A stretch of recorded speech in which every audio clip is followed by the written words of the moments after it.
আজকে আবারও আমরা মার্কেটের মধ্যে ভালো র্যালি দেখেছি। নিফটি আজকে 115 পয়েন্ট পজিটিভে ক্লোজ দিয়েছে। সেন্সেক্স 80,000-এর লেভেলকে পার করে ট্রেড করেছে। ব্যাংক নিফটি আজকে নতুন হাই তৈরি করেছে, যেটা 56,098। এছাড়াও মিড ক্যাপ এবং স্মল ক্যাপ ইন্ডেক্সেও ভালো র্যালি এসেছে। মিড ক্যাপ ইন্ডেক্স 21শে জানুয়ারির পর আজকে 55,000-এর লেভেলের ওপর ট্রেড করতে দেখেছি। তো আগামীকাল নিফটির এক্সপায়ারি আছে, তো নিফটি ব্যাংক নিফটি কীরকম ট্রেড করবে সেটা নিয়ে আলোচনা করব। এর সাথে সাথেই আজকে আইটি ইন্ডেক্সের মধ্যে আমরা খুব ভালো র্যালি দেখেছি, সে নিয়েও ডিসকাস করব। চলুন তাহলে ভিডিওটা শুরু করা যাক। আমি নিরুপমা, শেয়ার শেখো চ্যানেলের পক্ষ থেকে সকল ভিউয়ার্সদের স্বাগত জানাই। আর চ্যানেলে যদি ফার্স্ট টাইম ভিজিট করে থাকেন তাহলে অবশ্যই চ্যানেলটা সাবস্ক্রাইব করে নেবেন আর পাশে থাকা বেল আইকনটা প্রেস করে রাখবেন। আমি ভিডিও আপলোড করার সাথে সাথে আপনাদের কাছে ভিডিওটা পৌঁছে যাবে। আর ভিডিওটা যদি ভালো লাগে অবশ্যই লাইক এবং শেয়ার করতে ভুলবেন না। আজকে আমরা মার্কেটের মধ্যে নিফটিকে দেখলাম, সে একটা গ্যাপ আপ ওপেনিং করলো এবং সেখান থেকে হাই যেটা তৈরি করেছে 24,359। সেখানে আমরা দেখলাম নিফটির মধ্যে ভালো প্রফিট বুকিং এলো এবং সেখানে সার্ভ সেলিং এসে নিফটি নিচের দিকে 24,100 লেভেলকে সাপোর্ট নিয়েছিল। আজকে নিফটির মধ্যে যে লোটা দেখেছি সেটা হচ্ছে 24,119। তো সেই লোয়ার লেভেল থেকে নিফটির মধ্যে আমরা একটা ভালো আপসাইড দেখেছি। ক্লোজিং টাইমে আমরা ক্লোজ পেয়েছি নিফটিকে 24,282-তে। আজকে এই যে এতটা ভালো র্যালি এসেছে তার কারণটা কি? গতকাল আমরা ইউএস মার্কেটের মধ্যে কিন্তু একটা খুব ভালো র্যালি দেখেছি, কারণ সেখানে ইউএস প্রেসিডেন্ট ডোনাল্ড ট্রাম্প বলেছেন যে পাওয়েল, যিনি ফেড বস রয়েছেন, তাঁকে স্যাক করার কোনো প্ল্যান তাঁর নেই এবং চায়নার ট্যারিফ সম্পর্কে তিনি একটা সফটনেস দেখিয়েছেন। এরই পরিপ্রেক্ষিতে গতকাল ডাউন জোনের মধ্যে 116 পয়েন্ট এবং ন্যাসডাকে 429 পয়েন্ট পজিটিভে ক্লোজ দিয়েছে এবং সেই জন্যই কিন্তু আজকে আমাদের ইন্ডিয়ান মার্কেটেও আমরা একটা ভালো গ্যাপ আপ ওপেনিং দেখেছিলাম, কিন্তু সেখান থেকে একটা সার্ভ সেলিং ও প্রফিট বুকিং আসাটা খুবই স্বাভাবিক। নিফটি অনেক তার লোয়ার লেভেল থেকে ভালো আপসাইড দেখিয়েছে, তাই যেসব ট্রেডার্সদের ভালো প্রফিট রয়েছে তারা একবার প্রফিট বুক করেছে এবং তার সত্ত্বেও আমরা দেখলাম যে নিফটি লোয়ার লেভেল থেকে ভালো একটা পজিটিভে ক্লোজ দিয়েছে। তো আগামীকাল নিফটি এক্সপায়ারি রয়েছে, তো আগামীকাল নিফটি কীরকম ট্রেড করতে পারে সেটা আলোচনা করব। তার আগে আমরা একবার গ্লোবাল মার্কেটের দিকে ফোকাস করব। ইউএস মার্কেটের ডাউন জোনের ফিউচার এখন 650 পয়েন্ট পজিটিভে ট্রেড করছে। ইউরোপ মার্কেট 1 থেকে 2.5%-এর মতন আপসাইডে ট্রেড করছে এবং এশিয়া মার্কেট খুব ভালো পজিটিভে ক্লোজিং দিয়েছে। তো নিফটির জন্য এখন যেটা স্ট্রং সাপোর্ট সেটা হচ্ছে 24,075 থেকে 24,125। এর ওপরে যতক্ষণ নিফটি আছে আমরা কিন্তু ভালো আপমুভ দেখতে পাবো। নিফটি এখন প্রতিদিনই আমরা দেখছি হায়ার হাই এবং হায়ার লো তৈরি করছে এবং হায়ার সাইডেই কিন্তু ক্লোজিংও দিচ্ছে। তো নিফটির মধ্যে কিন্তু একটা ভালো আপ ট্রেন্ড মেনটেন করছে। তো আগামীকাল নিফটিকে কিন্তু আমরা buy and dip strategy follow করে ট্রেড নেওয়া যেতে পারে। নিফটি যদি ওপরের দিকে 24,370-কে পার করে ট্রেড করতে পারে এবং সেখানে সাস্টেন করে, তাহলে ওপরের দিকে আমরা নিফটিকে 24,475 থেকে 24,500 পর্যন্ত একটা আপসাইড নিফটির মধ্যে আসতে পারে। আর যদি নিফটি কোনো কারণে 24,250-এর লেভেলকে ব্রেক করে, তাহলে নিচের দিকে আমরা 24,150 পর্যন্ত নিফটিকে আসতে দেখতে পারি। তবে এই 24,150-এ কিন্তু একটা ভালো অপরচুনিটি হতে পারে। অবশ্যই তার জন্য দেখতে হবে নিফটি তার সাপোর্ট লেভেলটা মেনটেন করতে পারছে কিনা। তো এটা গেল নিফটি নিয়ে আলোচনা করলাম। এবারে আসছে ব্যাংক নিফটি। ব্যাংক নিফটি আজকে ক্লোজিং দিয়েছে 55,370-এ। আজকে ব্যাংক নিফটি 277 পয়েন্ট নেগেটিভে ক্লোজ দিয়েছে। তো ব্যাংক নিফটিতে আমরা কিন্তু একটা কনস্ট্যান্ট র্যালি দেখেছি। তো এখন ব্যাংক নিফটি হয়তো 2-1 দিন একটু কনসোলেশন করতে পারে। গতকালের ভিডিওতে এই ভিডিওটা আপনাদের সাথে শেয়ার করেছিলাম যে ব্যাংক নিফটি হয়তো একটু হোল্ড করতে পারে এই জায়গায় এবং হয়তো একটা ভোলাটিলিটি একটু আমরা দেখতে পেতে পারি।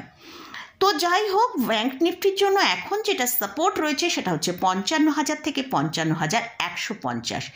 এর নিচে যদি ব্যাংক নিফটি ট্রেড করে তাহলে কিন্তু ব্যাংক নিফটির মধ্যে আমরা একটা সেলিং আসতে দেখতে পারি, যেটা নিচের দিকে 54,500 পর্যন্ত নিচে আসতে পারে। আর ওপরের দিকে যদি 55,500-র ওপর ট্রেড করে তাহলে ব্যাংক নিফটি ওপরের দিকে 55,900 থেকে 56,100 পর্যন্ত আপসাইড মুভ দেখাতে পারে। তো এটা গেল নিফটি এবং ব্যাংক নিফটি নিয়ে আলোচনা করলাম। এবারে আসছি আইটি সেক্টর নিয়ে আলোচনা করব। আমরা কিন্তু আইটি সেক্টরের মধ্যে একটা ভালো আপসাইড দেখেছি। আমি বেশ কয়েকদিন আগে এই ভিডিওটায় আপনাদের সাথে শেয়ার করেছিলাম, তখন আইটি সেক্টরের ভ্যালু চলছিল 31,300 কাছাকাছি। তো আমি বলেছিলাম যদিও এখানে একটু রিস্ক হয়ে যাবে যারা এই আইটি সেক্টরের স্টকের উপর এখন ট্রেড নেবেন। তো দেখুন, যারা রিস্ক নিয়েছেন তারা কিন্তু এখন ভালো প্রফিটে রয়েছেন। তো আইটি সেক্টরে আমরা রিসেন্ট দেখেছিলাম মার্কেট কারেকশনের সাথে এবং টার্ম ট্যারিফের কারেকশন পরিপ্রেক্ষিতে আইটি সেক্টরের মধ্যে ভালো ডিপ এসছিল, যেটা হায়ার লেভেল থেকে প্রায় 30%-এরও বেশি আমরা ডিপ দেখেছি।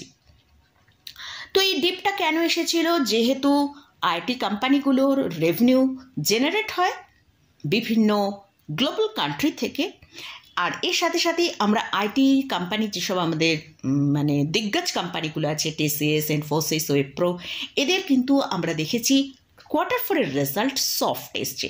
তার জন্যই কিন্তু মার্কেট এতটা র্যালি করলেও আইটি সেক্টরের ভেতর সেরকম র্যালি দেখতে পাইনি।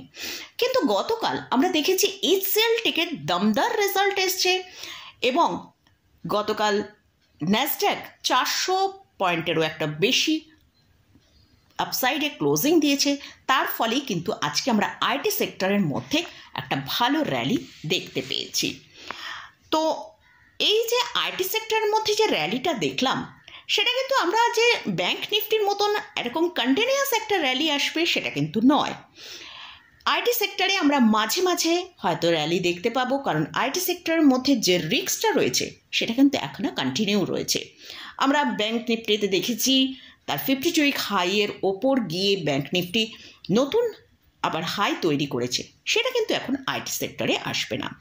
যারা 6 থেকে 8 মাসের জন্য আইটি সেক্টরের জন্য স্টক সিলেক্ট করতে চান তারা এখানে কিন্তু সিলেক্ট করতে পারেন, অথবা লং টার্মের জন্য যদি পোর্টফোলিও অ্যাড করতে চান এটা কিন্তু একটা ভালো টাইম হতে পারে। তবে অলরেডি আমরা আইটি সেক্টরে লাস্ট 2-1 দিনে একটা র্যালি দেখেছি, তাই যদি এই সেক্টরটা একটু ডিক্লাইন আসে তবেই কিন্তু স্টকের পজিশন নেওয়াটা বেটার। এবারে আমরা আগে এইচসিএল টেকের রেজাল্ট কীরকম এসেছিল, যার পরিপ্রেক্ষিতে আজকে আমরা আইটি সেক্টরের মধ্যে এতটা র্যালি দেখতে পেলাম এবং তারই সাথে নিফটিকে কিন্তু আজকে এতটা বেটার পারফরমেন্স করার জন্য আইটির কিন্তু একটা বড় ভূমিকা ছিল। তো সেই এইচসিএল টেকের রেজাল্ট কীরকম এসছে সেটা আমরা একবার দেখে নেব। এইচসিএল টেকের যে নেট প্রফিটটা হয়েছে সেটা কিন্তু খুব ভালো একটা নেট প্রফিট দেখিয়েছে।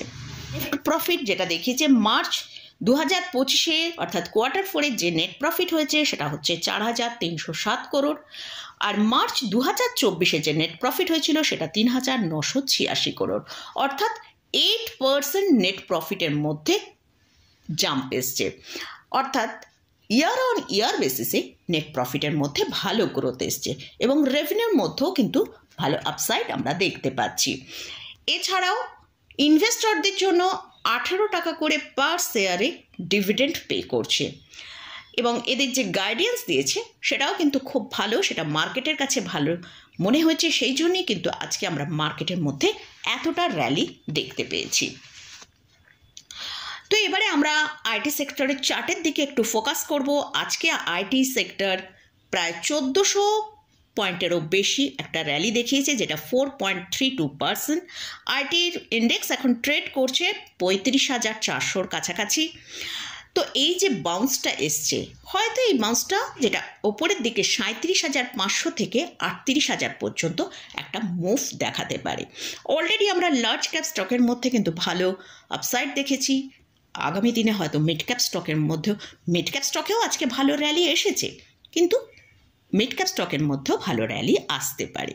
তো এবারে বিভিন্ন স্টকের দিকে যদি ফোকাস করি, সেখানে মতিলাল ওসওয়াল যে ব্রোকারেজ হাউস আছে তারা কীরকম টার্গেট রেখেছে সেটা নিয়েও আলোচনা করব।